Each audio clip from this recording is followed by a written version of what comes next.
విధవరాలిని ఆదరించాలి, విధవరాలిని ప్రేమించాలి, విధవరాలికి సహాయం చేయాలి, విధవరాలిని హక్కున చేర్చుకోవాలి, విధవరాలిని త్రోసివేయకూడదు, విధవరాలి ఎడల వ్యాజ్యము ఆడకూడదు.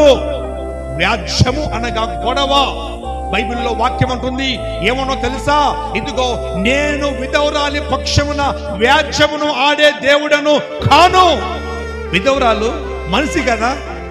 విచిత్రం ఏంటంటే, ఏది దీవెనకరమైనదో, ఏది ఆశీర్వాదకరమైనదో దానిని శాపంలాగా చూపించారు ఈ సమాజం. విధవరాలిని శాపగ్రస్తురాలుగా ఎంచడము అది మనకు శాపం. భర్త బ్రతికి ఉన్నటువంటి స్త్రీ పక్కన భర్త ఉంటాడు, భర్తను కోల్పోయిన విధవరాలి ప్రక్కన దేవుడు ఉంటాడు.